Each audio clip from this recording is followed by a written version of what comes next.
Wow, that like came on really fast. I just pressed the button and all of a sudden I was live. I wasn't ready for you. I'm going to hang on. Okay, much better. Hi, everybody.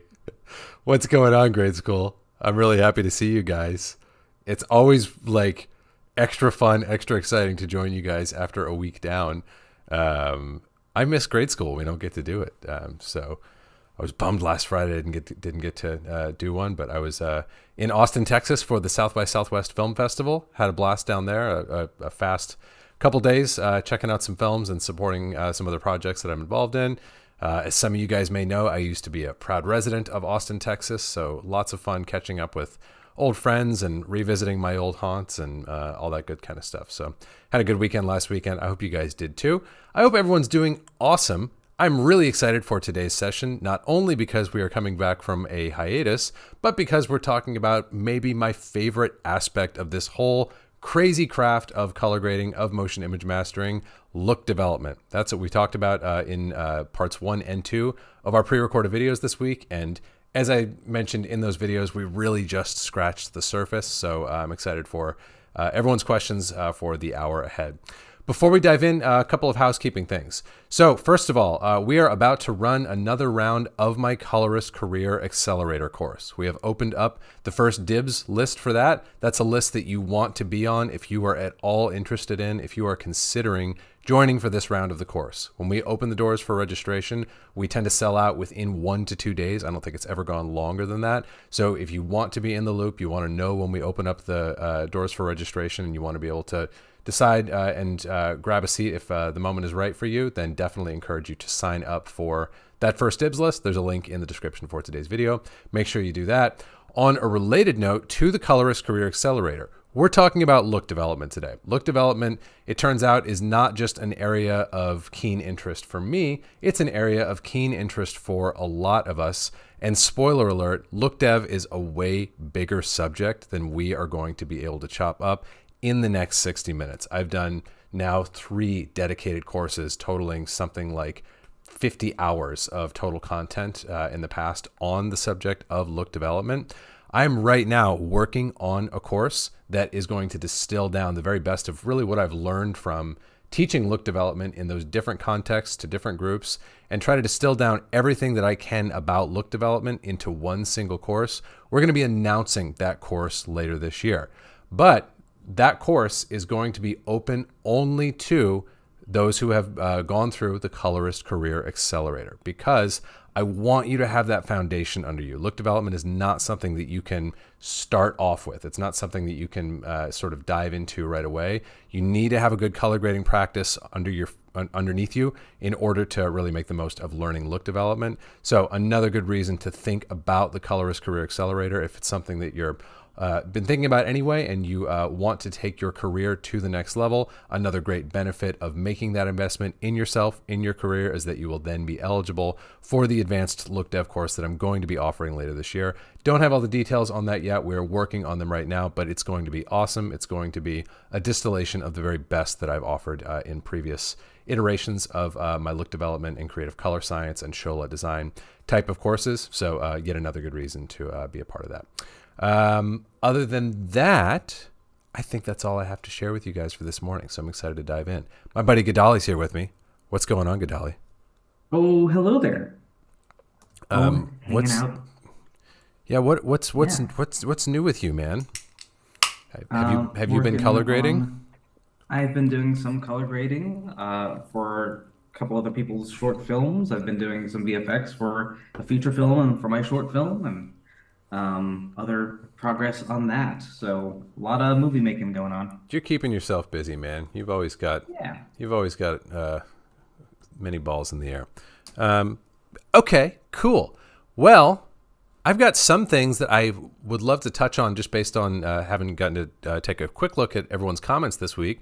But let's dive into questions if we've got some. Anybody got questions so far? Yeah. Well, we had one come up that was asking about in the last video. You said that that your density method is cleaner than hue versus loom. Can you explain that? Yes, yeah. So I think that did come up at least once in this week's video. And so just as a quick recap for those who don't recall or who didn't already watch that video, let's open up my Resolve. I'm going to resolve to open up Resolve and talk about creating density. So here inside of Resolve, I've just got my regular old color management set up, no other looks, no other grading happening at the moment.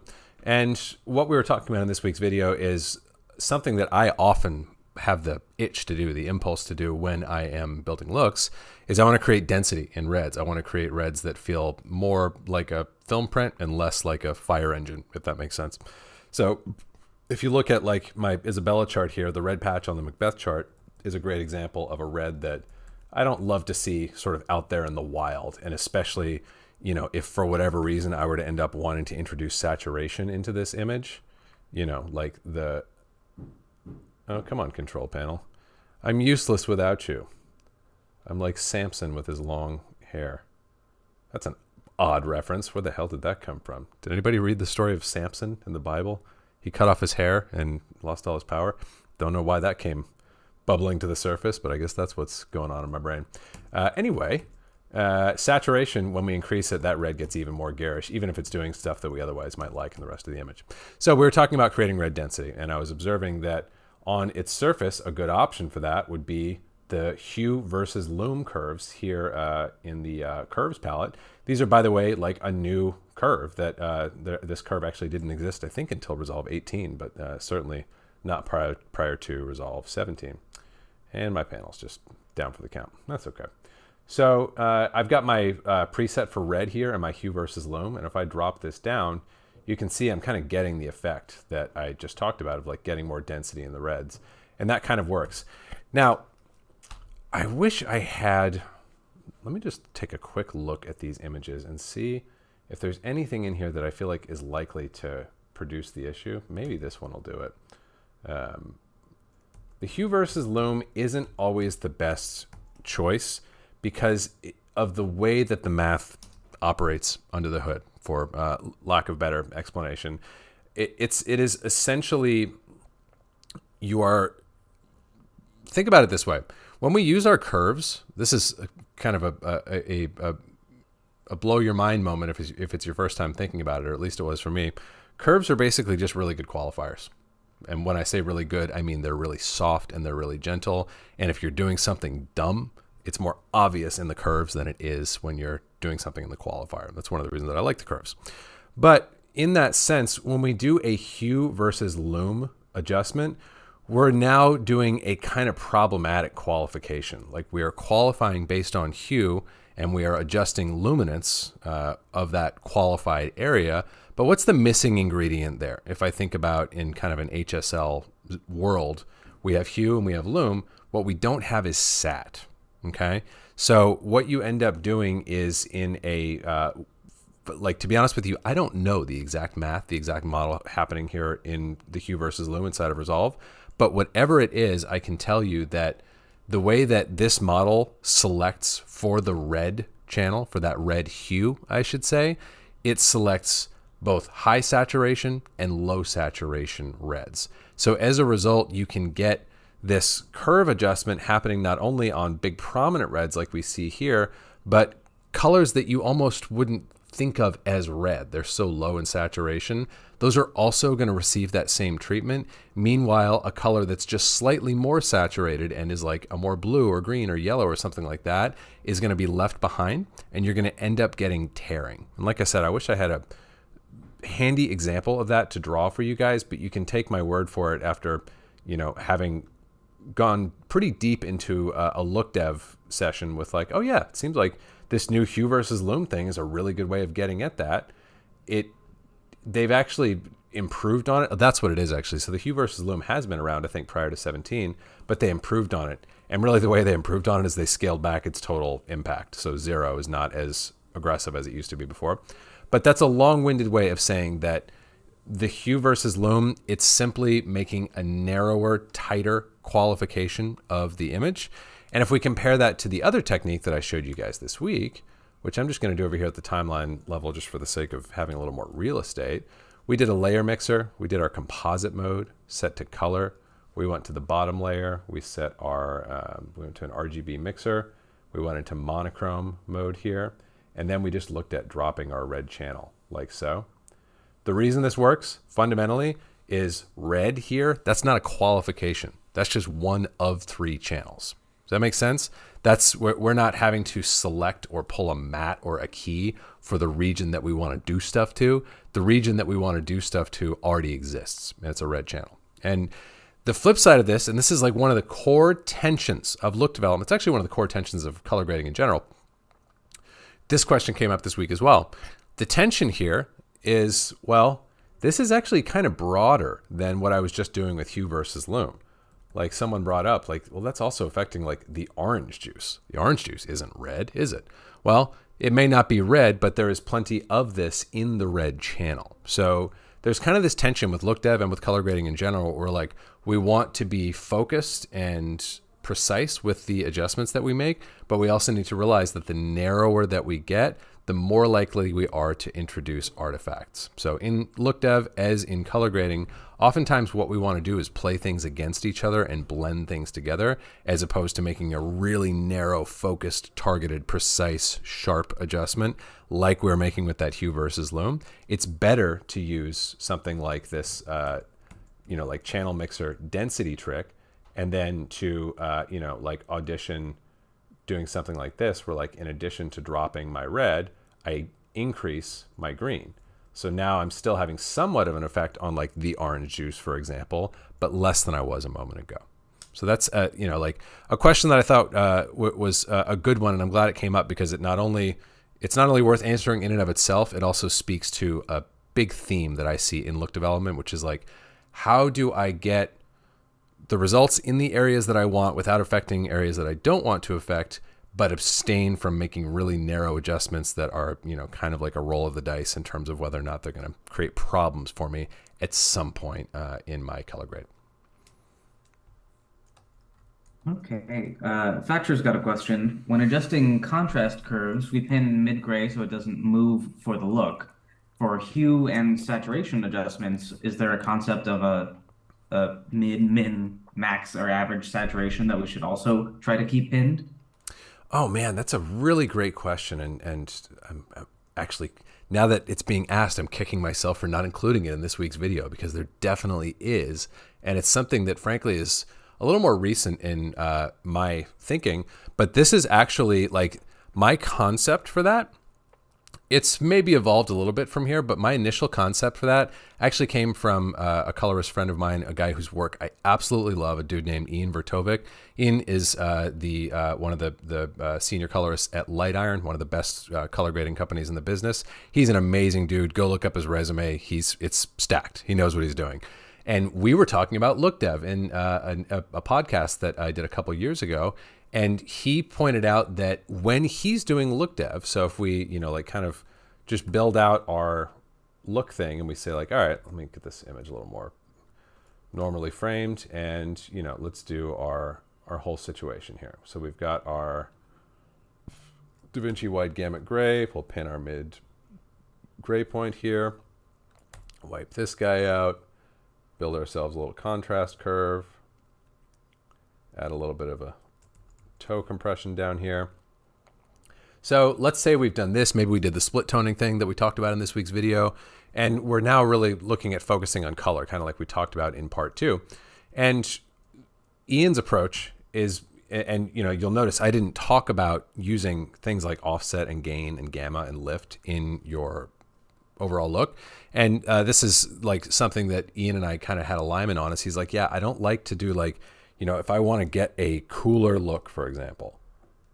Oh, you know what? I think I know. I'm probably like completely messing up grades on my other system that this panel is connected to right now. Anyway, if I wanted to cool this off, Ian's school of thought, and where I agree with him, is that like doing an offset adjustment here is probably not the best choice, because in the same way that it's not necessarily a great idea to move the value, the luminance of mid-gray. Like if we have a good exposure coming in through this contrast curve, I don't want my contrast curve to move a good exposure, right? I want to let it pass through if it's already good. Same way kind of with our color balance. If I have a nice neutral mid-gray, the chances that that's actually going to be something that I want to move in the look are fairly low. Like, that's always possible. By the way, even pinning mid-gray, the color grading police will not arrest you if you choose to pin mid-gray elsewhere or if you choose to completely disregard it, but it is helpful to think about. And so sometimes, even if I'm not pinning mid-gray to, like standard middle gray, I'll pin it elsewhere, but I will still generally pin it in my creative contrast curve, like in an explicit way. So same kind of thing with this. Like, I'm not going to say you should never move your neutrals and your neutrals should never skew warm or cool or whatever in your look, but it is a pretty sensible constraint to impose and say, hey, unless I've got a really good, really conscious reason for it, I am going to try to preserve again, example being like, let's look at the new area image. Everybody up on the new area image? I'm so glad we have a different one. I've logged many hours with Isabella here, and it's a great image, but I'm glad to have a new one too. But if we look at the new area image, really the idea is like, if I have a neutral, like this mid-gray patch here, in the same way that I don't really want to move that mid-gray patch's value with my contrast curve, and you can see my contrast curve is doing a nice job of letting that pass through, I don't really want to change the balance of that gray patch either, generally speaking. Like, maybe if you're making, I don't know, this is a random reference, but some of you guys may have even heard me talk about it before. One of my favorite movies of all time, you can make fun of me if you want, is a movie called Payback. Payback looks awesome. The whole thing is so icy cold, so stylized, and it just works. It just feels great. It's such a good movie, visually and in many other respects. So if I was doing the look for Payback, I would say, hell with it. Hell with Ian's idea. I'm going to swing this thing way cool, But other than that, generally speaking, it is beneficial to keep mid-gray neutral in terms of balance, as well as in terms of its level or luminance. So to answer the question more specifically, that means instead of going for like lift, gamma, gain, offset type of adjustments, generally what I like to do is go for hue rotations, kind of like we talked about in this week's video. So that would be my first kind of go-to. And you could even use that in situations where it's like, okay, I want this look to have a cooling component. Well, if you wanted to do that, one way that you could think about it would be to go over to your hue versus hues and take your yellows, kind of like I did in part 2, but instead of warming them, cool them off. Start nudging them toward green. Now, you got to be careful. Like, that orange juice is turning into, I don't know what kind of beverage. Nothing that I want to drink. So you have to be mindful, and kind of like I did this week, you might need to go and say like, hey, by the time I get to the OJ, don't do anything, and then select a range that doesn't include that, like so. But the whole point here is to think more about rotating hues to sculpt a palette as opposed to just shoving the entire image into some quadrant of the vector scope. And lastly, I'll just say that like in terms of like a sensible overall boundary there, I guess I would say like the only boundary that you could think of in terms of like your primary targets here on your vector scope or anything on your scopes in general, my taste tends to get like whacked before I ever reach those points. So I don't necessarily have any other guiding principles for like how far is too far with sat, or how much is, like how far is too far with color type stuff, other than just sort of by eye and with that one constraint of like, if I can avoid it, if I can get my result in a different way, I'm going to try not to push the entire image cool or warm. And maybe if you did, this is just a last thought that just occurred to me, one sensible like sort of constraint you could impose in order to get the most consistent results on lots of different images would be to do like chromatic adaptation. So maybe in this case, I'm going to go from, say, let's do some color temperatures here. And we're going to go from 5600 to like 3200. Or you could go the other way if you wanted to get things cooler. But now you're making an explicit movement by degrees of Kelvin. That is theoretically, by the time you're sending a balanced image through the system, this is going to be a nicely constrained warming or cooling, because it's going to be kind of along the color temperature axis, if that makes sense. So that would be one good way to break the rule, if you did indeed want to, of like moving your sort of middle gray value balance. A color temperature or chromatic adaptation would definitely be something I would consider for an overall look. And I would certainly do that over the temp and tint. Some of you guys may know I've kind of gotten I've fallen a little bit out of love with the temp and tint in Resolve, just because every time I start to feel like, okay, I know what it's doing and it's reliable, it does something that I can't quite explain. So I would go for the chromatic adaptation over temp and tint, especially for overall look dev. Wow, I talked about that stuff for a while. That's plenty for me. What else? Final Touch Studio is wondering what's the difference between your look development and color grade process, because your look development feels like the final product. Well, I'm going to take that as a huge compliment, but I would say my look development, like look development can come in all kinds of different forms. Like I'll put it to you this, I'll give you sort of like two extremes. One extreme would be my friend Steve Yedlin, ASC. Steve is an amazing cinematographer. He shot Knives Out. He shot the Knives Out sequel that just came out, Glass Onion.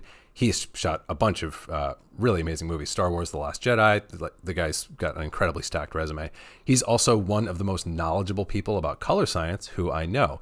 And Steve has been literally working on one LUT for like 10 years. It's just one LUT, and it's just for him and for the films that he works on that want that aesthetic. It's specifically a film aesthetic. He's been working on that one LUT. So his LUT needs to have scope, but he's in control of it. He's going to be the only one who's ever going to use it, right? So that's a different look dev process if you compare it with the other end of the spectrum, where like when I was going and developing the Voyager LUTs that I released earlier this year, 99.99999% of the images that pass through those LUTs, I'm never going to see.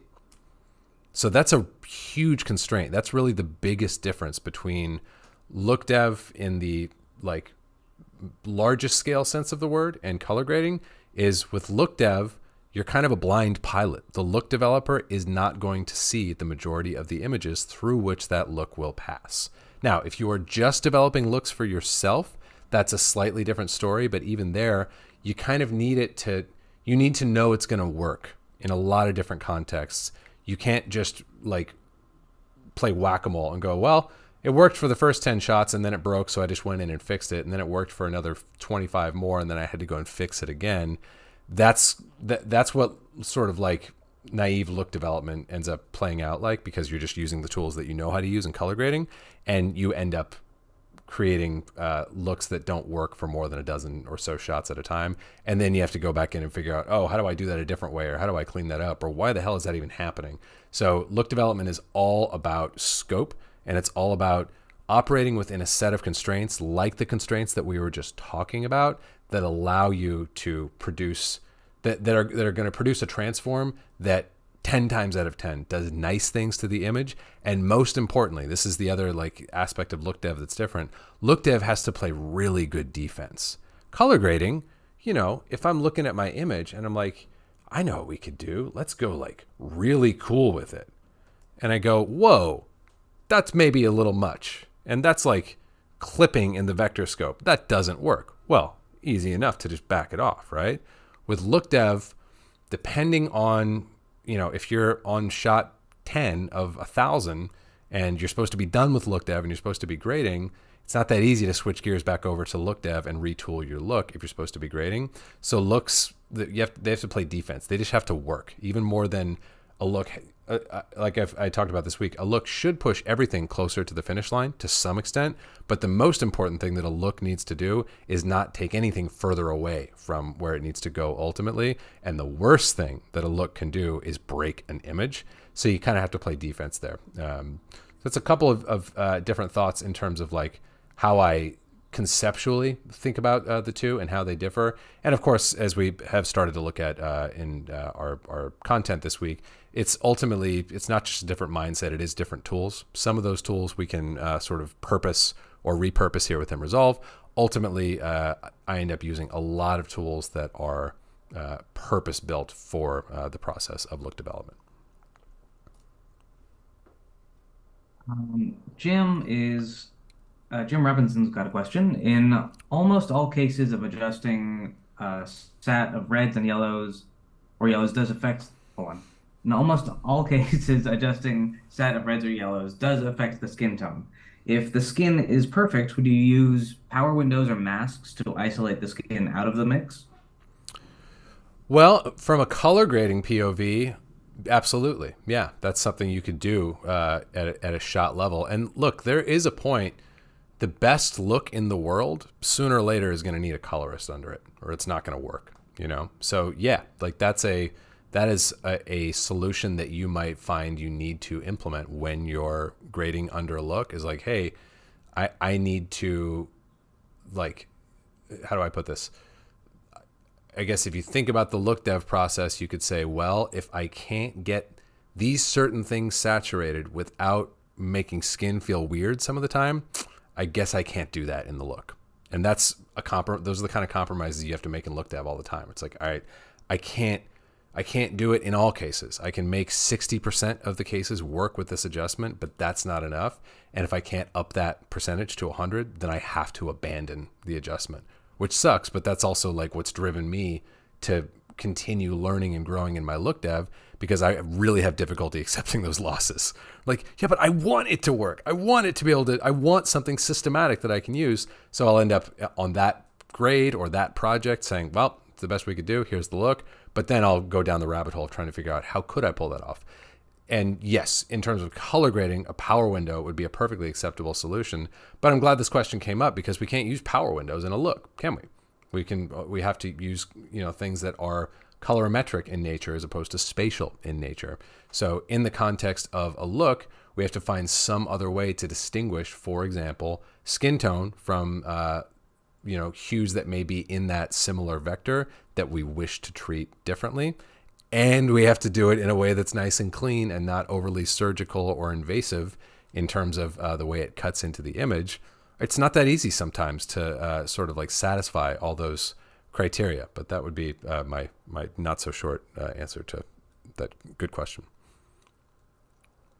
Marcus is asking, why bother making a certain look that works for so much instead of trying to create more looks and grouping them by scene that allows you to go all out instead of being so restrained? Ooh, that's a fun idea. Do I have any, or a question, I should say? Any Big Lebowski fans in the house? I love the Big Lebowski. I figured I don't know if we've talked about this, Gadali, but I would have taken you for a Big Lebowski fan. The dude abides. The dude abides. I could like your opinion, man. I feel like I could see you wandering the aisles of a Ralph's in a bathrobe at like 1 a.m. And I mean that as a compliment. Something like that has happened. I didn't wear the bathrobe, but I've been known to go grocery shopping at late nights. Well, you could at least wear your jelly shoes. There we go. Anyway, if you guys haven't seen The Big Lebowski, it's awesome. By the way, Coen Brothers movie shot by the one, the only, the great, my hero, Roger Deakins. So it's not just a silly comedy. It's one of my favorite movies. Anyway, I bring up The Big Lebowski because in The Big Lebowski, the opening sort of inciting incident of the film is the theft of the dude's rug. And the dude really wants to get his rug back because, as he claims to anyone who will listen, that rug really tied the room together. That's what looks do. More than, if we think about philosophically, like I make all kinds of arguments for why macro level creative transforms are so beneficial. I say they're more efficient. I say they're more fun. I say it's more energizing for you and for the client to keep landing on shots that just work.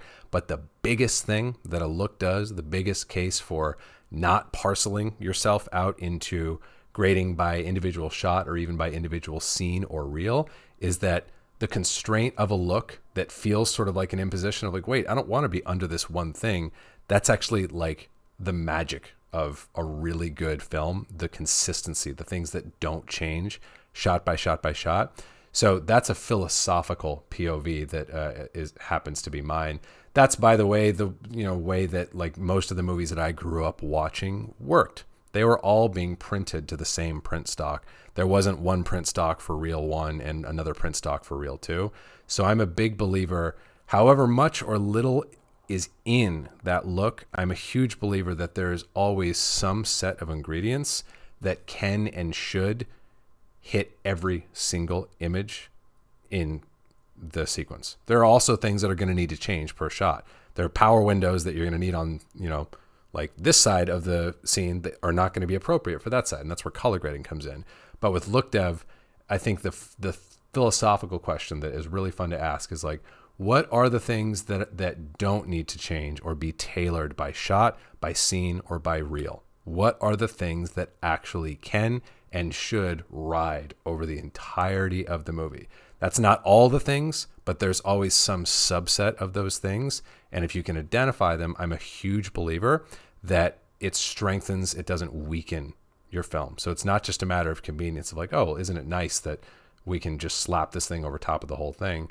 When you do it really well, you are connecting and tying and sort of creating a sandbox for your movie that otherwise you're not going to be able to, because it is consistent, because it doesn't change. Wow, I got kind of romantic about that.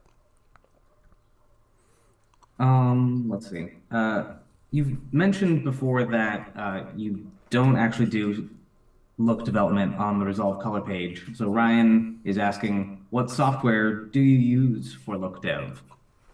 Yeah, I'm glad this came up. I feel like I have to come clean to you guys. I do actually do a lot of look dev using DaVinci Resolve. Like, I would say I've tried more and more to get my look dev into Resolve. But the reason I claim something different pretty much anytime the conversation comes up is I'm not using tools that are available to anyone but me, at least in the majority of cases. So there's like this sort of like additional layer to my look dev journey where I've ended up saying, well, I want to be able to develop, you guys may have heard me say this before, I love building things. That's one of the things that I love about color grading, is the sort of construction of a world, of an experience. But there's something that I love even more than building things, and that's building things that build things. So for example, my Voyager LUTs, for any of you guys who are familiar with those, every single one of those LUTs was built with a tool for building LUTs that I built. If that sounds confusing, that's okay. It is confusing. There's sort of like a Russian doll, like aspect of it.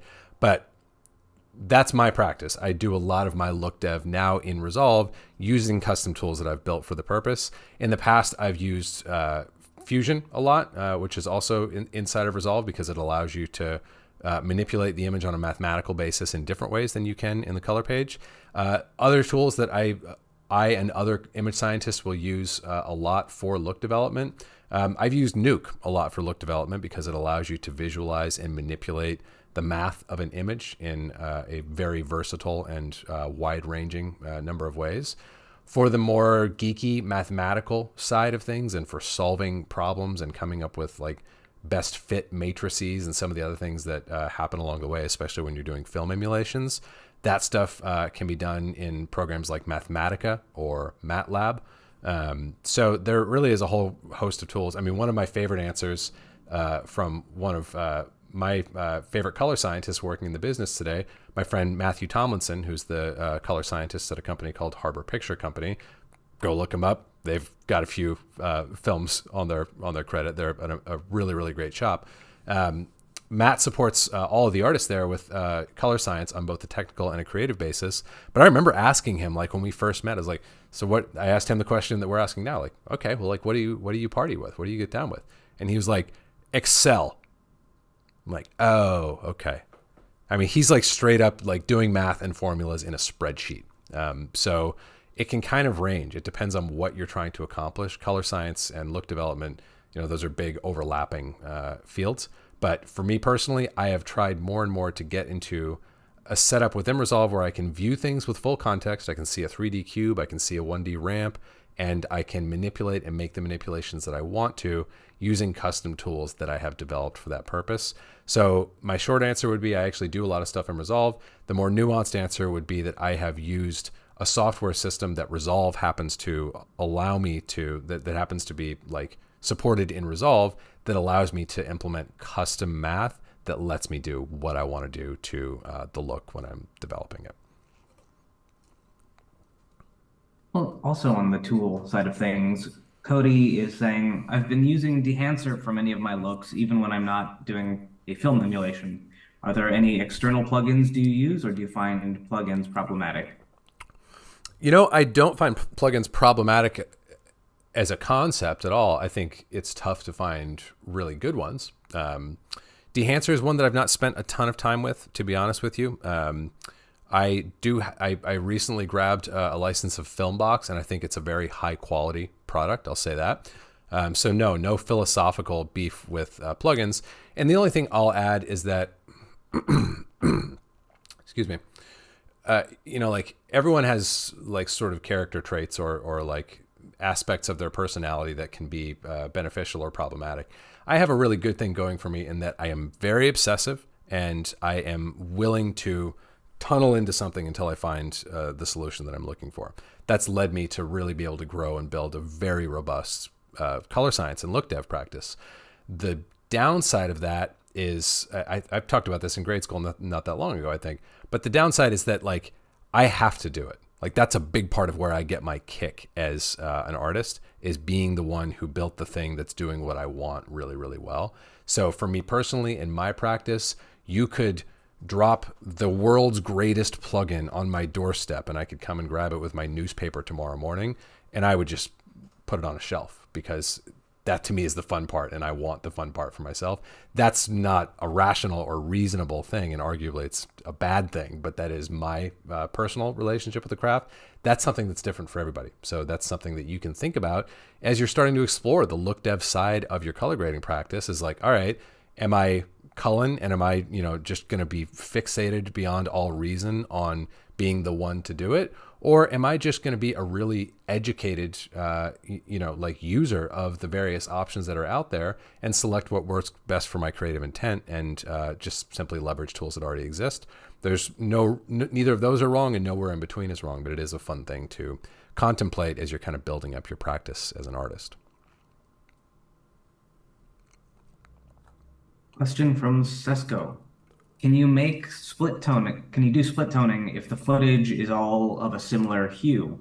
And when you pin mid-gray, are you not necessarily pinning skin tone at that point? Because if not, the skin tones will change because of the split toning. Yeah. Oh man, that's a really good set of questions. So part one, split toning when your footage all has a particular hue. Or Gadali, run it back for me. It was the question, split toning when your footage all has a consistent hue, or when it doesn't have a consistent hue? Can you make split toning if the footage has similar hues? So Okay. I guess if there's not a lot of color contrast in the image. Okay, I see. Yeah, so I would say absolutely in that case, to answer that part of the question. In fact, that's a situation where you probably could benefit from split toning. Like if you think about, like I'll give you, this example of this image here. There's a lot of warm stuff going on in this image, and maybe it's coming in a little bit warmer than I would balance it to when I got into the color grading side. Oh, it looks like I already did some balance. So there it is right off the truck. It's just coming in kind of warm. And maybe I'll want to level that out when I get into shot level color grading, just like maybe you would want to level out that sort of washiness in the images that you're talking about when you get into shot level color grading. However, I'm going to go to my timeline level, and I'm going to cheat a little bit because I've already done the work. And I'm going to go to, let's close these things down. I'm going to go to my Voyager LUTs, and I'm going to go to my Pro Pack, and I'm going to go to Tone, and I'm going to go to let's actually do a foundation and a modifier. So the foundation, that's just going to be contrast, okay? And let's just find one that kind of works. Yeah, I thought Orion would be good. I'm going to do Orion at like 50%. So Orion, by the way, let's just do a quick review here. If I pull up this ramp and go to a waveform here, and then also bypass my color management so that I'm not seeing that part of it. Can you guys see here in the waveform? That's what the Orion LUT here is doing. So it's doing exactly what I just showed you in this week's video. It just happens to have been produced from a tool that I built for drawing contrast curves. Does that make sense? So a lot of this stuff just comes down to like efficiency and repeatability. And like I wanted a way of drawing a contrast curve that offered me a little bit more control and a little bit more sort of parameters than you can get with just using your custom curves. But with enough time, If you went and bought the Voyager Pro Pack, you could go and trace this curve, and you would have the curve rebuilt for yourself in your custom curves. Okay, so that's all that's happening here with the tone foundation. Now, to go back to split toning, let's turn this color management bypass off, and I'm going to go upstream here, and we're going to go to my tone modifiers, and we're going to look at some different split tone schemes. Okay. Let's just go with this very first one, Alcor. So if I look at this image now, this split toning is actually a really good fit, I would say, for this kind of like washy image that's living pretty well biased up in this northwest corner. That split toning does a really good job of giving me color separation, of adding it in there. And this is, to me, the fun thing about look dev. Like, I'm going to cut this in half too, just because I think that's the right sort of portion size. This is the fun thing and the challenging thing about look dev. Unlike with like a film print, like with a film print, you don't get to turn off this part of what the film print does. You just see it in its final form. But if you think about the look, any look that you're developing that has specific character to it, or like my favorite example is like if you look at like my friend Jill Bogdanowicz's grade on Joker. And if we had the ability to like go hang out with her and be like, hey, can you just turn off the look for a minute and show us the naked footage?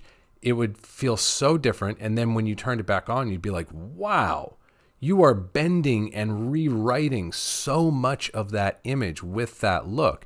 It's completely different than what it looked like before in terms of its like feeling, but it doesn't feel imposed when it's done well. Like this, when I turn this off and on, you're like, wow, that's really kind of bending things around.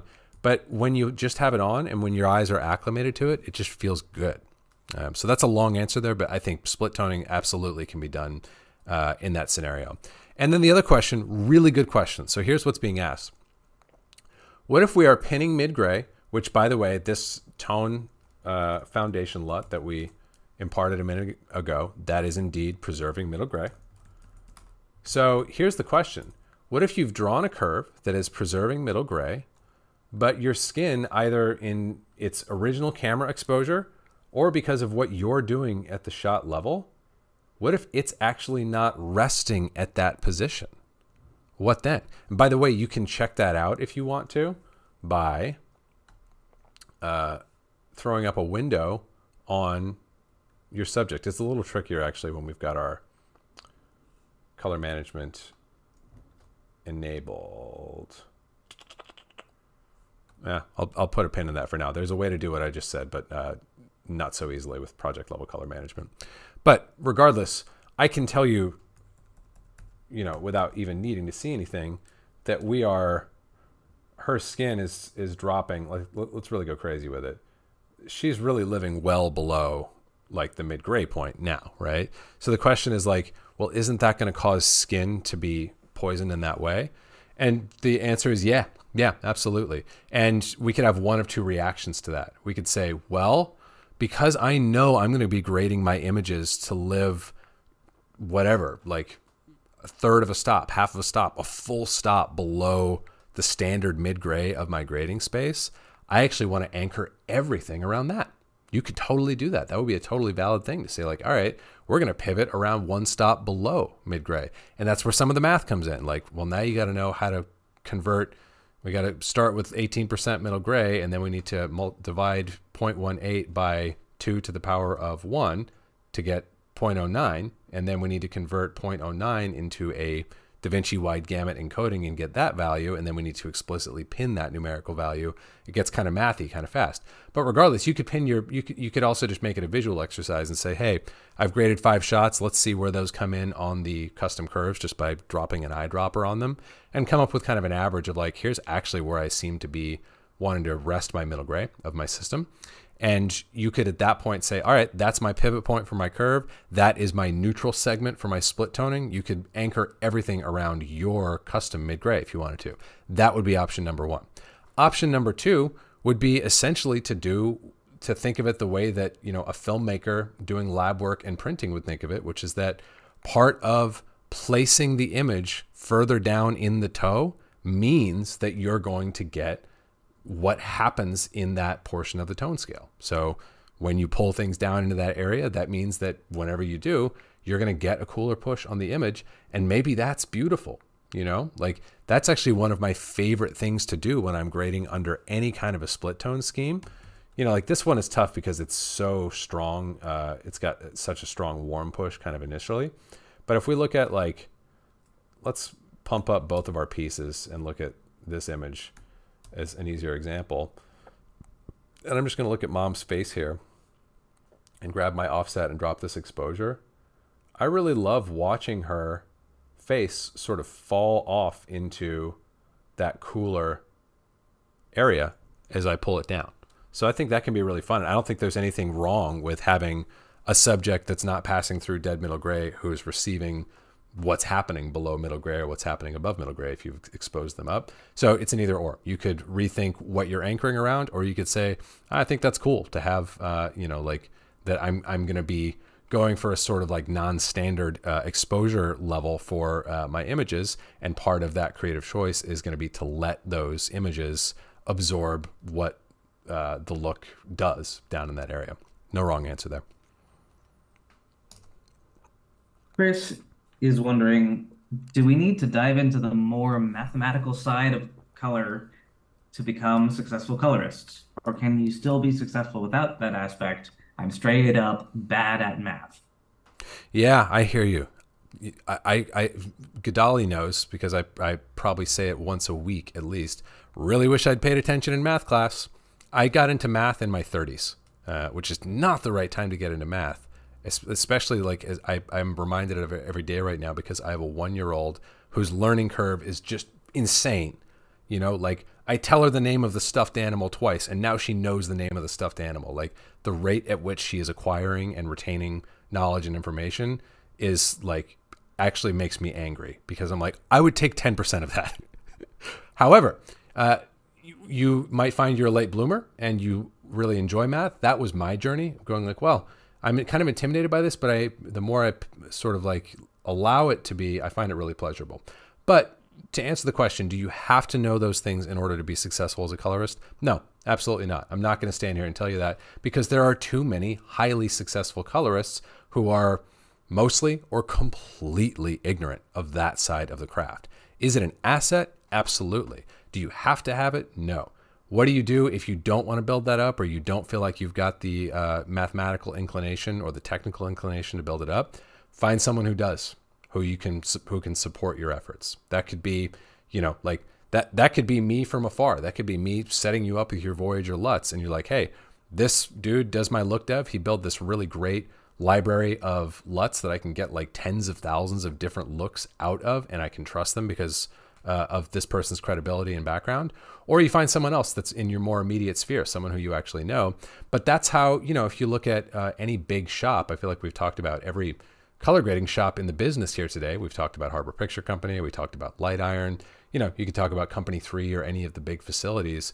One of the reasons why you have rosters of 5 or 10 or 30 artists in the case of a really big shop who have wildly different backgrounds, wildly different sort of baseline knowledge that they're bringing to the process. One of the ways that they're able to make that work and still get really awesome work out the door every single day is they've got a dedicated team of color scientists who are there to support those artists. So I would say it's something you don't have to develop the skill yourself, but I think you do need to decide whether or not you want to. And if you don't, you need to invest in building relationships with people who are passionate about those things, who can support your craft. Otherwise, like I'll put it to you this way. Again, I've already talked about Joker and Jill Bogdanowicz today, but it's one of my favorite examples because I've had the chance to chat with Jill here on the channel for an episode of Grade School, in fact, among other times. And her father, Dr. Mitch Bogdanowicz, is a mentor of mine. Dr. Mitch Bogdanowicz is like one of the leading color scientists in the world. He's got 2 Technical Academy Awards from his 40-year career at Kodak. Really amazing guy. But the reason I like to think of Joker specifically is it's one of the best examples to me of like, all right, look at Joker, take away Jill Bogdanowicz. It doesn't work. It's not Joker anymore. It's not, those images are not those images anymore. Look at Joker and take away the look that Dr. Bogdanowicz, her father, developed. It doesn't work. You have to have both. You need both. And if I'm going to say, hey, I want to be as good as Jill someday, if I say that and I say, I want to do work as good as Jill someday, but I am going to be ignorant of color science and I'm not going to make an effort to build a relationship with someone who understands it really well, that's kind of like saying, I may have made this analogy with you guys before, but that's kind of like saying, you know, like, I think I could beat Mike Tyson, but I only need my left hand. It's not going to work. You need every resource at your disposal. That's how the big kids pull off what they do. Is they're either leveraging their own skills or they're leveraging the skill set of really talented people who they've surrounded themselves with in order to craft really, really exceptional images. So that's a long answer, but that would be how I would think about it: is decide, is this for me? If not, what am I going to do to find that relationship with someone who I can work with, hopefully for a long time? Let's see. Brad is wondering, how much weight would you put into what the look is doing to a poorly shot? If you have something very underexposed or the balance is way off and the look doesn't mesh, what's the best next step? Oh, that's a really good question. So I'll come clean to you guys. Sometimes I cheat. If we've got if I have a timeline of 10 shots and they all look pretty good, wow. Sorry, I got distracted. I love look dev. I haven't done any grading yet, and that's heavy, but that's beautiful. I really dig that. That's the magic of look dev. Is it's like, it makes me like color grading without a look. That's not a job I would want to do. I love landing on a shot and being like, that looks awesome. Now what can we do to make it look even better?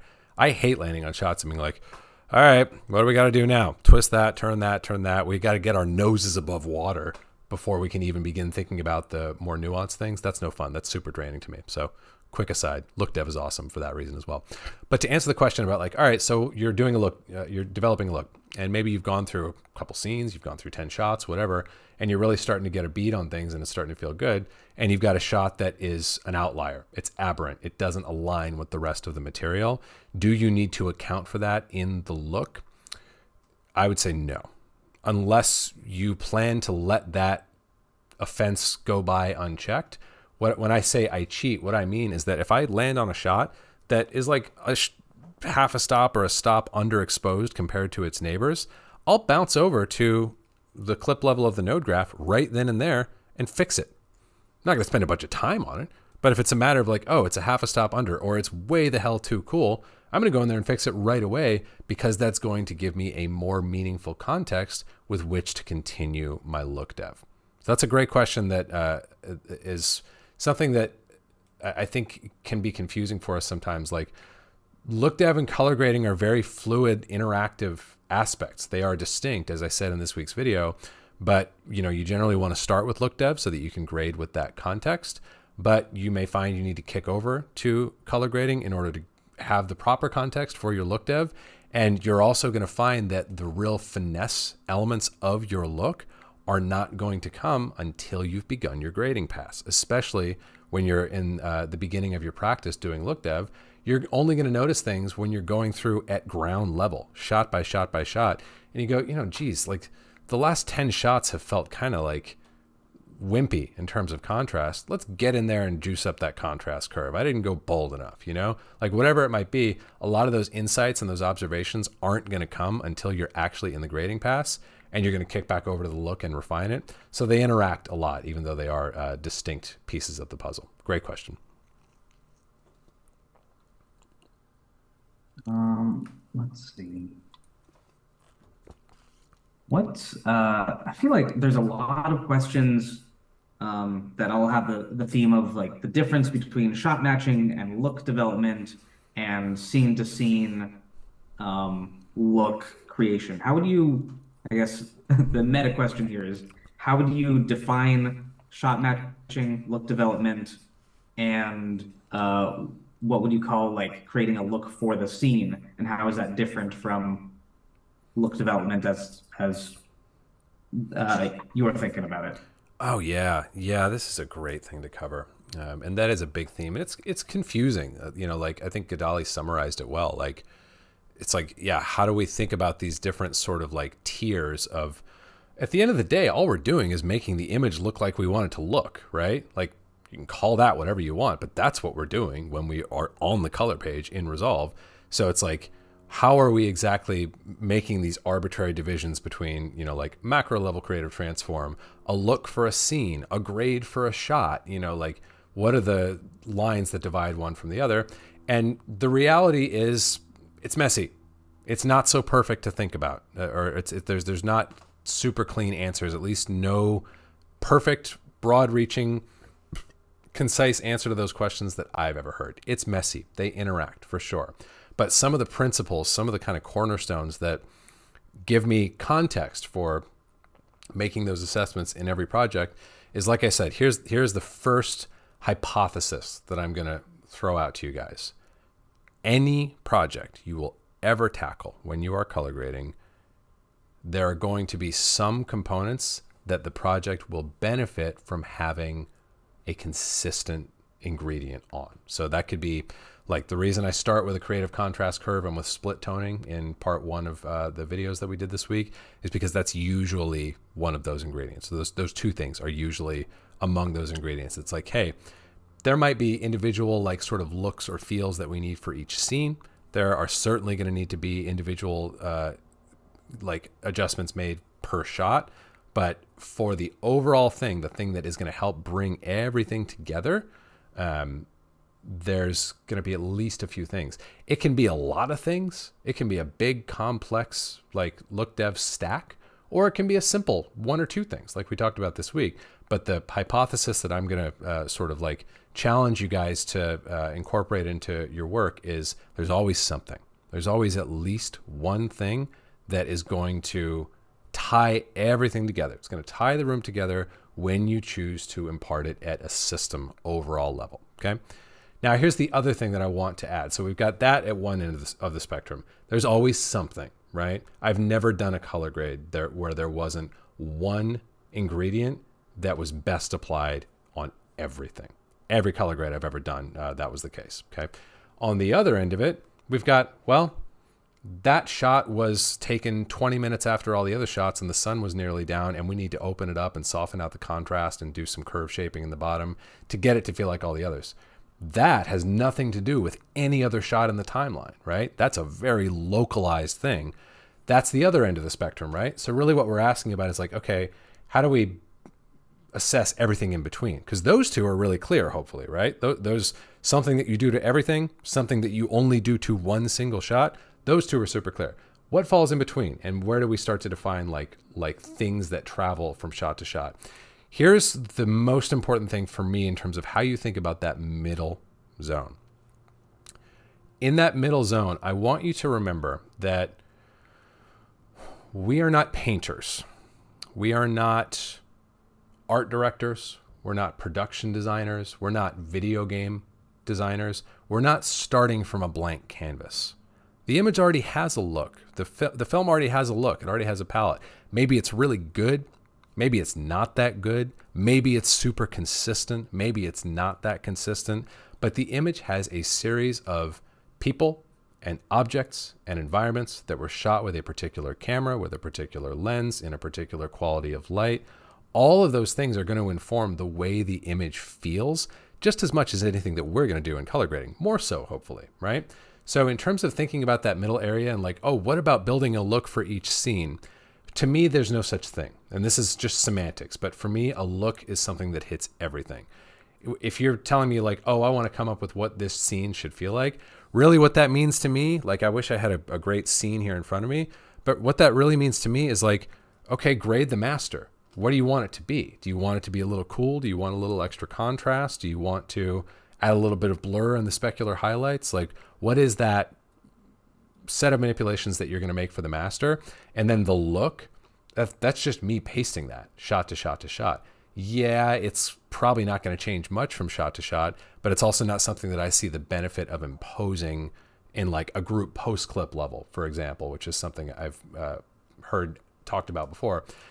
I would rather, if it's not going to touch everything, like I'll give one cutout here, one exception. If you're doing like a documentary, maybe you're doing a doc and maybe you've got a look for your flashbacks or for your recreations, and that's different from your A-cam stuff. Okay. Like you can have different languages. Like there's a little bit of room for there. But in general, I would say like, all right, you've got your master macro level creative look that hits every single bloody image in the timeline.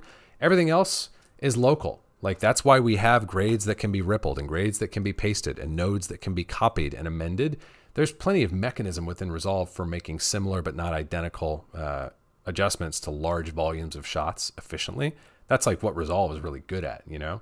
So I'm not like overly looking for things that I can apply to this set of shots at some sort of system level and a different thing in this set of shots other than just rippling out my grades consistently, especially when you're using like a template node tree, like I always show you guys here on the channel. That's what the template node tree is for. That's what the mechanisms within Resolve are there for. So you're not going to generally see me, unless it's, again, in the case of like a documentary or a fairly specialized case, you're not going to see me jumping through the hoops of like, well, I've got one group with a group post clip set of transformations for this scene, and then I've got another group for that scene, and then another group for that scene.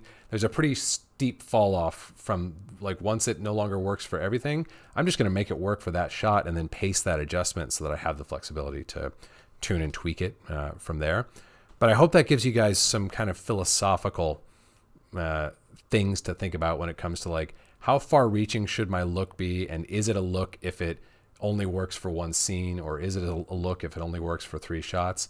My answer from a philosophical POV would be no. A look hits everything. Everything else is just manipulations underneath that look. And again, it's helpful to keep in mind that the image is not starting from a blank canvas. The image already has a character and a palette and a texture and everything like that. And we're just elevating and enhancing and sort of tying the room together with what we do with our look dev and with our color grading.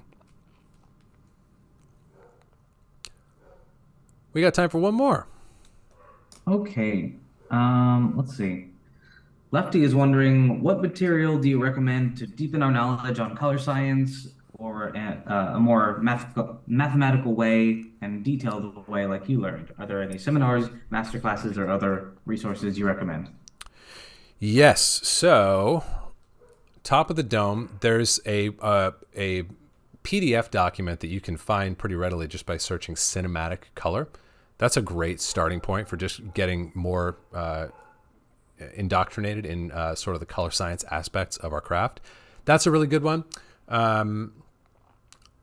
You know, like I think the fun and the challenge of color science initially is it's a very scattered, far-flung discipline, and that there's not a bunch of formalized, structured resource on. That's something that we're going to continue to change here within my organization by offering more structured courses on the topic. But check out that cinematic color document as a starting point. And I would say in general, you know, like color science is like the ultimate example, kind of like color grading, of like, you sort of just have to fall in love with it and then go enjoy getting lost. I mean, like, I don't know what the hell I'm doing. Like, that's still how I feel today. I'm like, I have so many different avenues and corridors of color science that I want to deepen my knowledge of or try out applying in my work. And on any given day, I feel pretty lost in terms of like where I'm at and where I need to take things. So that's the reality of working with color science. Is it's all about the process, and you just kind of have to dive in and get curious, and you'll find your breadcrumbs along the way. Hopefully, with some help from me here on the channel and the resources that I offer today and will be offering in the near future. All right, guys, that's a really good session. We got to go. Really great questions. Thank you guys so much for bringing your energy and your passion and your curiosity to the session. We got to cover a lot of stuff that I feel like gets overlooked when we're talking about look dev. So really happy about that. And yeah, glad to be back with you guys.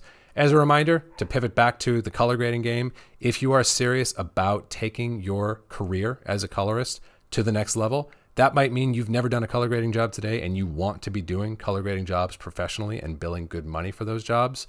Or if you are already a working colorist and you want to get to the next level of billing more, booking more clients, building up your suite, being better in negotiations, whatever the case may be, getting those clients to pay you, anything in any of those categories, that's what the Colorist Career Accelerator is designed for. We're going to be doing that in just a couple of weeks here, and we're going to be opening registration very soon. So if you're interested, if you want to stay in the loop on that, make sure you get on the first dibs list so that you can be the first to know when we open for registration, and so that you can join us. And as I said, we always sell out within 1 or 2 days of opening that. So if it's something you're interested in, make sure you're on the first dibs list, and I would love to see you in class. Thank you guys very much. I hope you have an awesome rest of your Friday, an awesome weekend, and I will see you next week here on the channel. And thanks to my buddy Gadali for co-hosting with me. Have a great day, everybody. You're welcome.